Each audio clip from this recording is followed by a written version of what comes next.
Okay, good evening all of you. आज की class start करते हैं।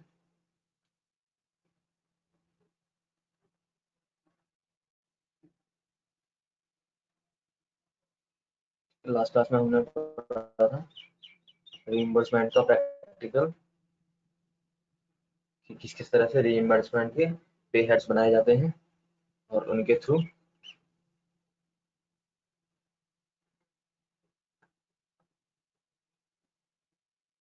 एंट्रीज पास करी जाती है। ठीक है, ठीक है। आज हमारा है ग्रेचुइटी। ठीक है, ग्रेचुइटी की एंट्रीज हम करके देखेंगे। ठीक है, इसकी प्रैक्टिस करेंगे हम अपनी उसी कंपनी में जिस कंपनी में हमने लास्ट क्लास में काम किया था। ठीक है, उसको प्रॉपर तरीके से हम नहीं कर सकते, तो इसलिए हम इसका क्या करेंगे, पेरोल सॉरी ग्रेचुइटी के पे हेड्स वगैरह बना लेंगे। ठीक है, ग्रेचुइटी का फॉर्मूला है, देखिए ये फॉर्मूला है हमारे पास।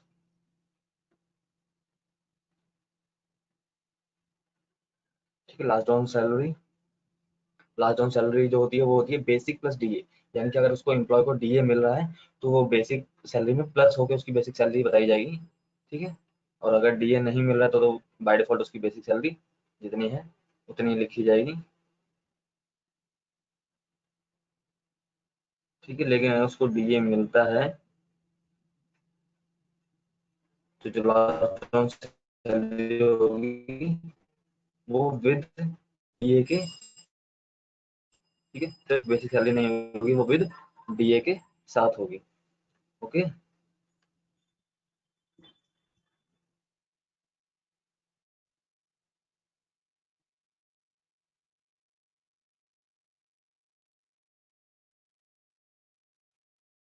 ठीक है। पेरोल लगभग फिनिश पे है, आज ग्रेजुएटी इसका लास्ट है, तो आज की क्लास में आपके डाउट भी पूछ लिए जाएंगे।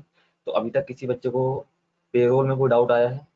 ठीक है, पेरोल लगभग हमारा काफी टाइम तक चला है, सारी छोटी छोटी चीजें हमने इसमें कवर अप की हैं। तो अगर इसमें किसी के कोई डाउट्स वगैरह हैं तो वो अभी मेरे को मेंशन कर दो, तो साथ साथ वो भी बताता चलूंगा। ठीक है, लास्ट क्लास में रिइंबर्समेंट आप लोगों ने शायद से घर से किया होगा, तो उसमें अगर कोई डाउट आए थे या कोई ऐसे ऑप्शन या कोई चीज जो समझ ना आई हो तो वो बता दो मुझे, ताकि आज की क्लास में वो भी फिनिश करवा दें।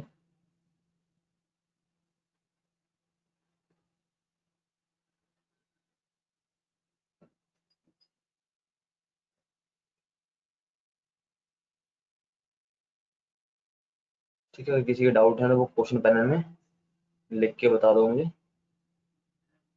तो प्रैक्टिकल के साथ वो भी करेंगे। ठीक है, आज की क्लास में प्रैक्टिकल करना है हमने।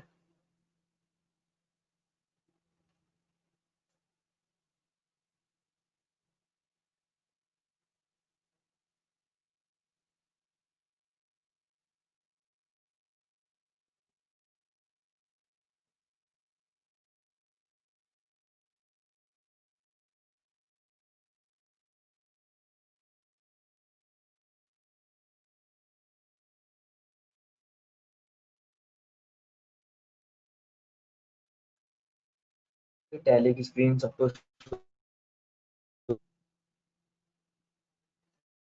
टैली की स्क्रीन सबको शो हो रही है, हैंड रेस करो।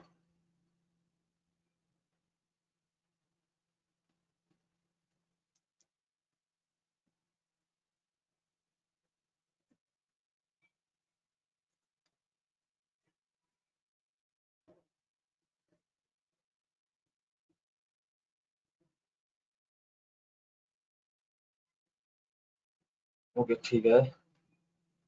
ठीक है, तो इसमें क्या करते हैं, हम अपनी कंपनी ओपन करते हैं।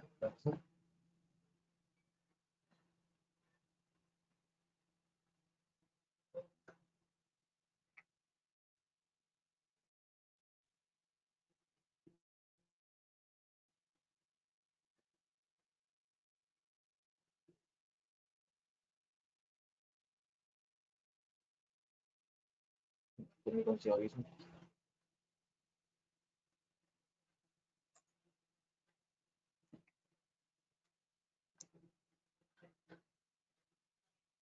ठीक है, ये है हमारी कंपनी पेरोल फॉर रीइंबर्समेंट, ये ओपन करे, ये वाली कंपनी में हमने काम किया था लास्ट क्लास में। ठीक है, ठीक है। इसके अंदर पेरोल इन्फो में देखते हैं हमने क्या क्या।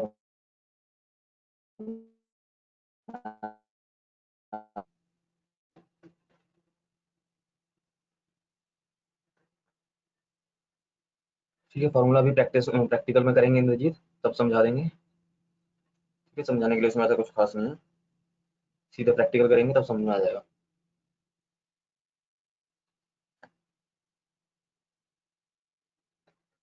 ओके, एम्प्लॉयज हमने बना रखे थे।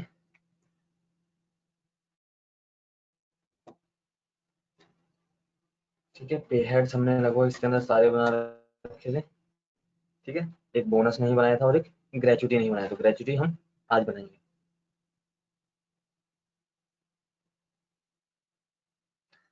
ठीक है,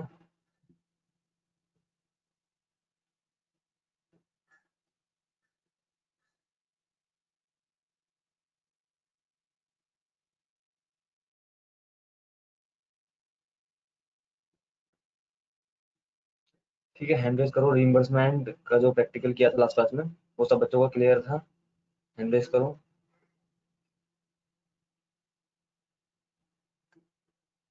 ठीक है, सिर्फ वही हैंड रेज करना है जिनका क्लियर था, जिनको समझ में आ गया था अच्छे से,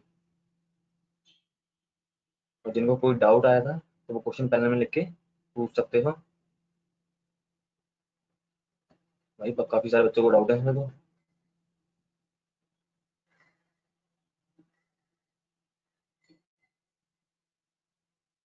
ठीक है, जिनको डाउट था वो क्वेश्चन पैनल में लिख के पूछ सकते हैं उससे कि क्या चीज समझ नहीं आई।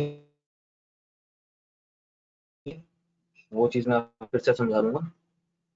ठीक है, 2 से 5 मिनट का समय लगेगा।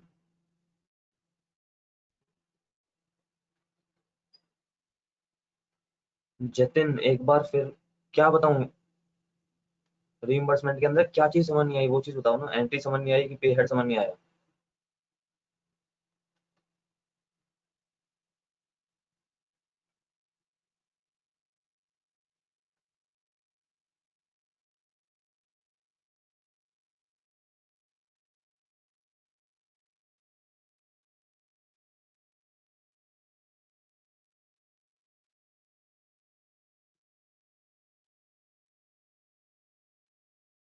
ठीक है, रीइंबर्समेंट होते क्या है पहले तो ये जान लो। रीइंबर्समेंट होते हैं आपके वो एक्सपेंस जो एम्प्लॉय पहले खुद उनको एक्सपेंस करता है, देन वो कंपनी से सेम अमाउंट क्रेडिट कर देता है। तो सॉरी, इसको सेम अमाउंट क्रेडिट कर दिया जाता है एम्प्लॉय को। ठीक है, फॉर एग्जाम्पल ट्रैवलिंग के जरिए भेजा गया है, तो जो ट्रैवलिंग का रिइंबर्समेंट होगा वो कंपनी देगी एम्प्लॉय को। लेकिन पहले एम्प्लॉय को क्या करना पड़ेगा, जब वो ट्रैवल कर रहा होगा तो वहां पे जो भी खर्चा होता है उस सब का बकायदा उसको बिल लेना पड़ेगा। ठीक है, as a proof, as a evidence कि हाँ भाई वो उस जगह गया था, उसने वहां पे जाके ये बिल यूज किए हैं या फिर ये एक्सपेंसेस यूज करे हैं। ठीक है, तो उसने बिल इकट्ठे करे हैं वहां से। ठीक है, और वो जो सारे एक्सपेंस है वो उसको अपने पैसे से पे आउट करने पड़ेंगे उस समय। ठीक है, बाद में आके वो कंपनी से वो अमाउंट क्रेडिट करवा सकता है। ठीक है, अपने अकाउंट में कि भाई इस तरह से ये सारे बिल्स हैं और इनको आप मेरे अकाउंट में क्रेडिट कर दीजिए। ठीक है, तो उसको बोला जाता है रीइंबर्समेंट। ठीक है, काम कंपनी का ही होता है, पैसे भी आपको कंपनी देती है मगर बाद में। ठीक है, उस समय नहीं देती।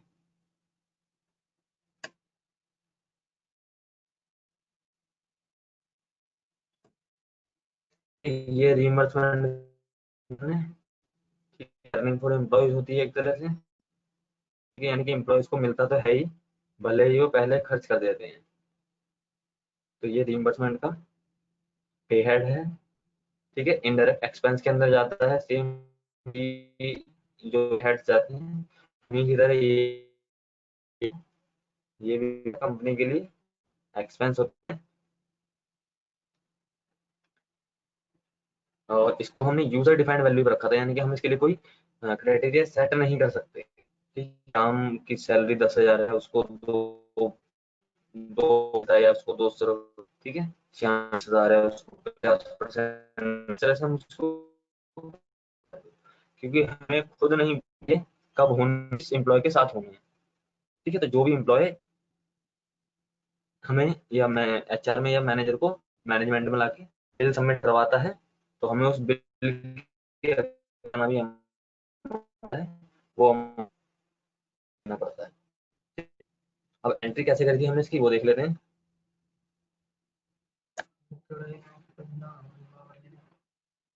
ठीक है, ये देखो राम को हमने दिया था। ठीक है, पेरोल की एंट्री शो हो रही है सबको।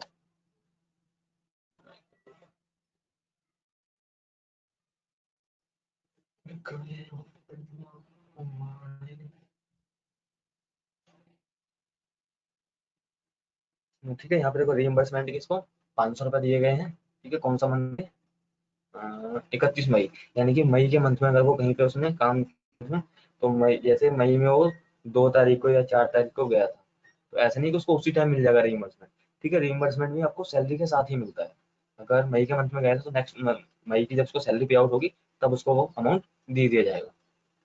ठीक है, तो बाकी सैलरीज की तरह ही उसको ट्रीट किया जाता है।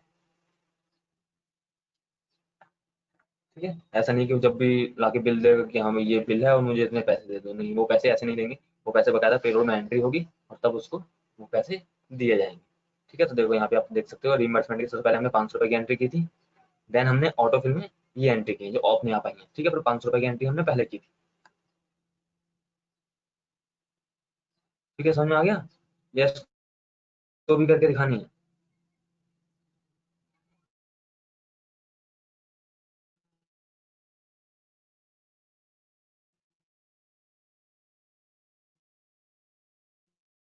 समझ में आ गई सबको या?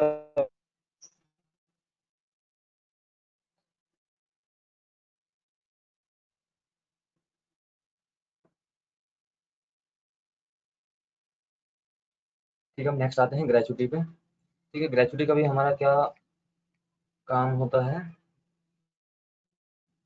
कहते हैं जो एम्प्लॉय हमारी कंपनी में 5 साल काम कर चुका होता है, यानी कि अगर किसी एम्प्लॉय की जो डेट ऑफ ज्वाइनिंग है, अभी हमारी कंपनी का करंट पीरियड क्या चल रहा है यहाँ पे, एक 20 से 21। ठीक है, तो यानी कि 1 अप्रैल 2020 में अगर कोई एम्प्लॉय ज्वाइन करता है, ठीक है, तो वो एम्प्लॉय 25 तक कम से कम हमारी कंपनी में काम करना चाहिए। 25 तक उसको सैलरी मिलनी चाहिए, उसके बाद ही वो अप्रूवल होता है, अप्रूव होता है ग्रेजुएट। किसी को ग्रेजुएटी नहीं, 5 साल मिनिमम ईयर्स किया होना चाहिए, तब हम उसको ग्रेजुएटी दे सकते हैं। ठीक है, तो ग्रेजुएटी का हम यहाँ पे पे हेड बना लेंगे और हमें यहाँ पे कुछ नहीं करना। ठीक, जैसे बोनस का बनाया था वैसे हम यहाँ पे ग्रेजुएटी का बना लेंगे।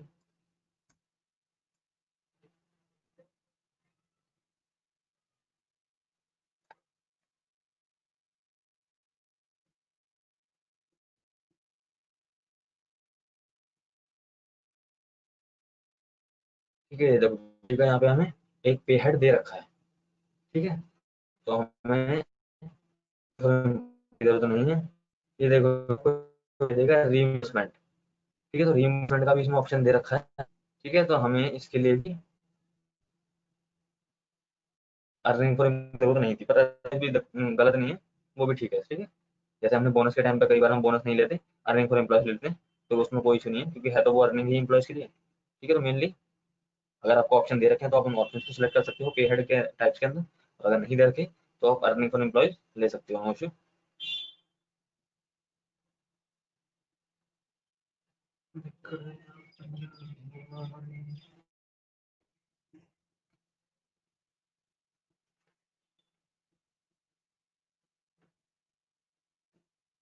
ठीक है, तो यहाँ पे हम क्या करेंगे, ग्रेचुटी को सेलेक्ट कर लेंगे। ठीक है, देखो ग्रेचुटी को सिलेक्ट करते ही यहाँ पे स्लैब रेट्स आ जाएंगे। ठीक है, यहाँ पे आएगा gratuity days of a month, यानी कि एक मंथ में हमारे ग्रेचुटी के डेज कितने हैं।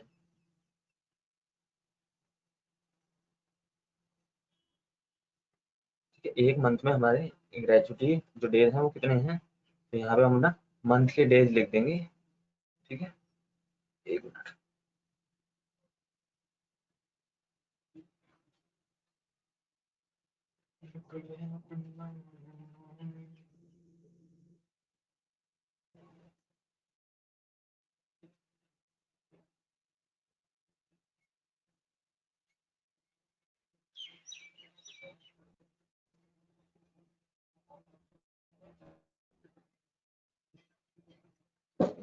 ठीक है, हम यहाँ पे वो डेज लिख देंगे जो हमारे मंथ के डेज हैं, यानी कि हमारा मंथ कितने डेज का है, कितने ग्रेजुएट डेज हमारे मंथ में होते हैं।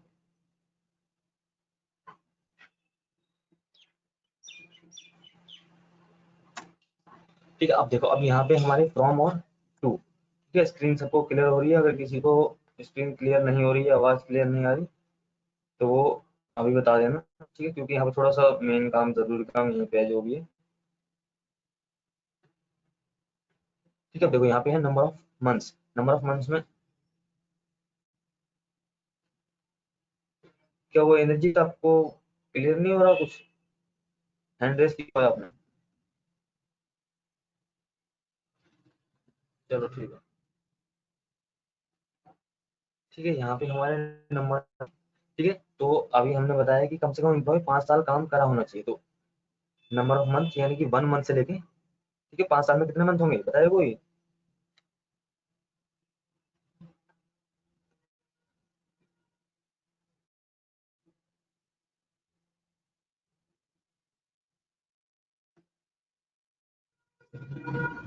कोई बच्चा बताएगा 5 साल में कितने मंथ होंगे?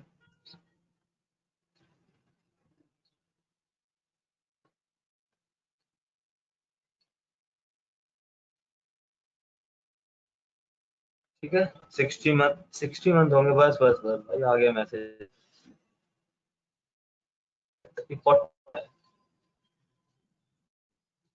सुबह 45 कैसे हो जाएंगे?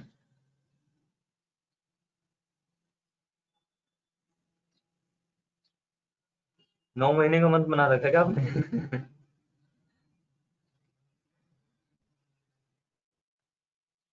ठीक है, 60 यहाँ से करेंगे। From 1 month to 60 month, eligibility days इसके अंदर कितने होंगे? 0। ठीक है, यहाँ पे हमारे बिल्कुल 0 डेज होंगे।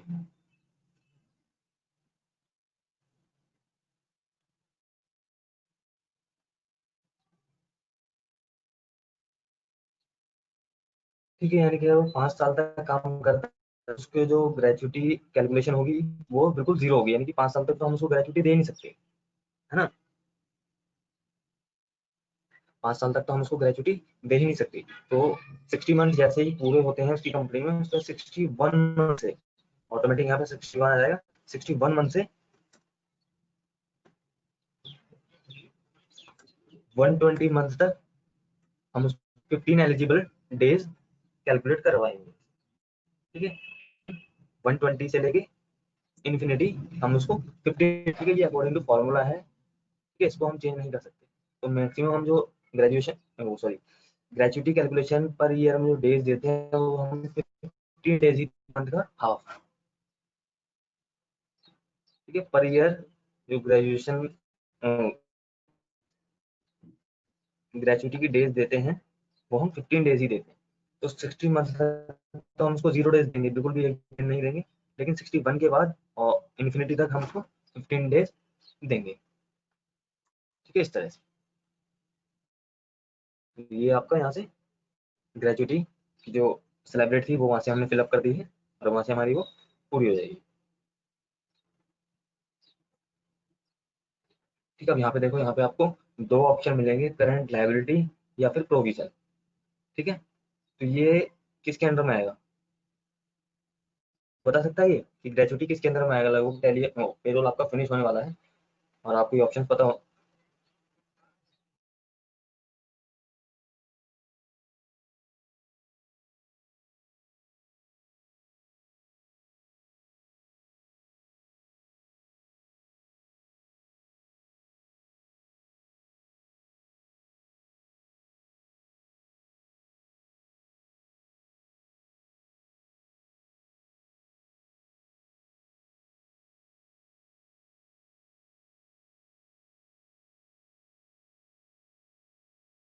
पेरोल लगभग आपका फिनिश होने वाला है, आपको पता होना चाहिए। यहाँ पे करंट,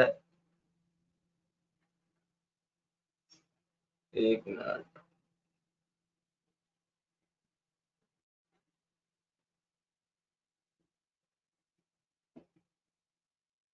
सरिता, इनडायरेक्ट एक्सपेंस तो लिस्ट में शो ही नहीं हो रहा। लिस्ट देखो ना बेटा, इनडायरेक्ट एक्सपेंस तो शो ही नहीं हो रहा, बस करंट लायबिलिटी और प्रोविजन है।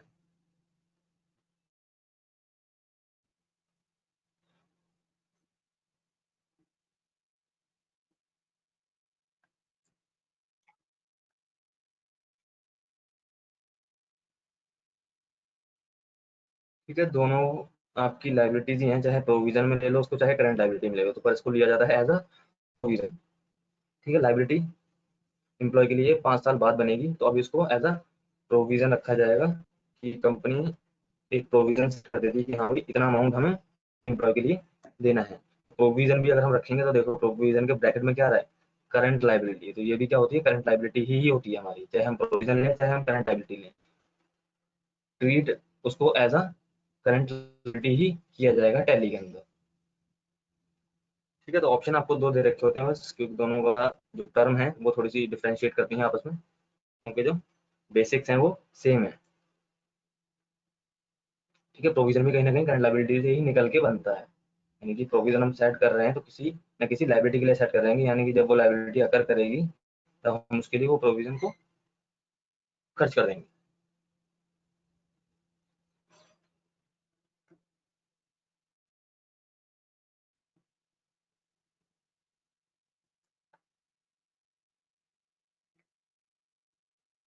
ठीक है, देखो इसको इनकम टैक्स की डिटेल्स के लिए आप यहाँ से यस कर सकते हो, अगर आपको income tax detail, income tax वगैरह जो अमाउंट है उस पर देना है, यानी कि जो ग्रेजुटी आप एम्प्लॉयज को पे कर रहे हो उसके लिए अगर आप इनकम टैक्स की डिटेल फिलअप करनी है तो यहाँ से आप ये कि इसको ऑन एक्टिव पे फिलअप करोगे, वो अपने आप ही आता है। ठीक है, एक्चुअल वैल्यू। ठीक है, टीडीएस अगर आपको बोला जाता है कि इस पूरे पीरियड में टीडीएस भी डिडक्ट होगा तो आप इसको यस करोगे, अदरवाइज टीडीएस डिडक्ट नहीं होता है।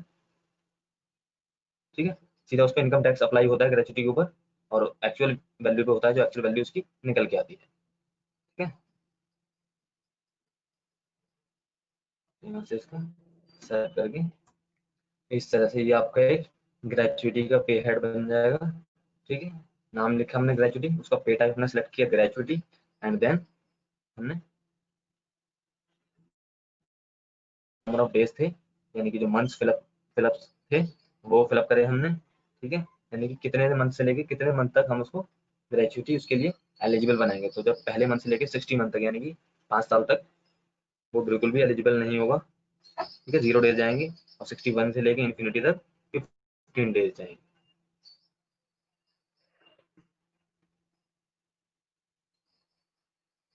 हो गया, इस तरह से आपकी एंट्री, इस तरह से आपका पे हेड बनेगा ग्रेचुटी का। ठीक है, इसको एक बार आप अपने सिस्टम में बना के देखो फटाफट से।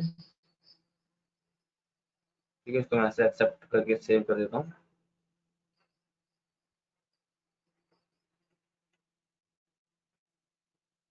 ठीक है, इसको आप बना के देखो। एंट्री सर्च किया हम अभी नहीं कर सकते। ठीक है, ग्रेजुटी की एंट्रीज नहीं कर सकते अभी हम।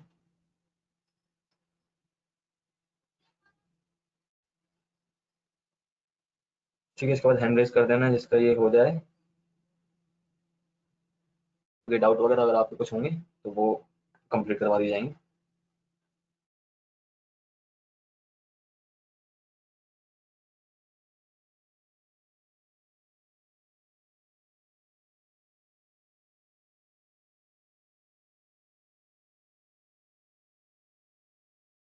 ठीक है, एनर्जी तब आपको देखो बता देते हैं, एलिजिबल एलिजिबल एलिजिबल डेज क्या होते हैं। जो 15 डेज हमने रखे हैं वो क्या है, यानी कि जब एम्प्लॉय अपने 5 ईयर्स ऑफ सर्विस कंप्लीट कर लेता है, जब वो 5 साल की सर्विस कंप्लीट कर लेता है।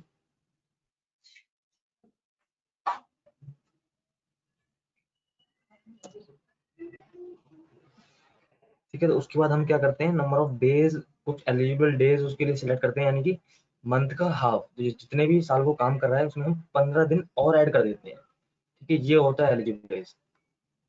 ठीक है, नंबर ऑफ डेज पे eligible for the total months covered in the respective slab rate, यानी कि 60 मंथ के बाद जो भी मंथ आ रहे हैं, जो भी स्लैब रेट्स आ रहे हैं, जो भी पर ईयर के हिसाब से, उसमें हम 15 ऐड कर देते हैं, यानी कि 5 साल के बाद हम उसको सीधा इंटू 15 करके देते हैं। ठीक है, चाहे वो 6 साल काम करे चाहे वो 10 साल काम करे, हम उसको इंटू 15 करके देते हैं उसकी ईयर के रिस्पेक्टिव स्लैब रेट के अकॉर्डिंग। ओके।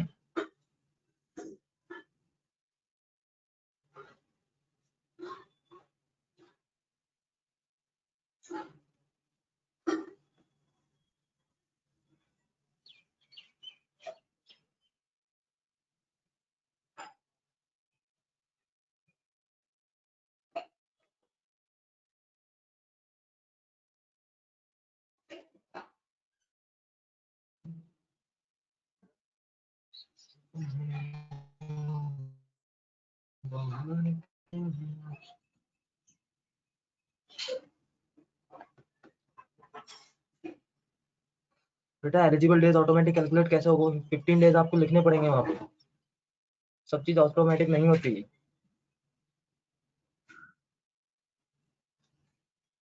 जो कैलकुलेशन में आप 60 जो मंथ लिखोगे, 1 मंथ से लेके 60 मंथ तक उसमें 0 लिखोगे, और 61 से लेके 120 तक या इन्फिनिटी तक आप 15 डेज लिखोगे। वो 15 डेज ऑटोमेटिक नहीं आएंगे।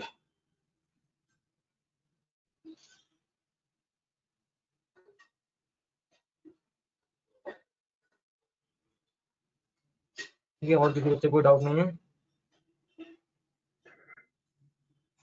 ठीक है, पेरोल के अंदर नेक्स्ट टॉपिक आपका होगा मल्टी करेंसी, या फिर ये करवा देंगे जो तीनों सजेस्ट कराया जो हमें। ठीक है, बाकी क्लास फिनिश करते हैं।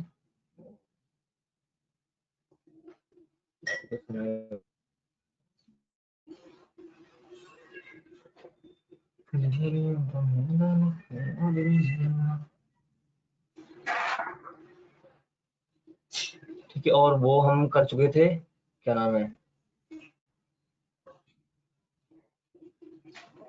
ठीक है, फ्री सैम्पलिंग वाली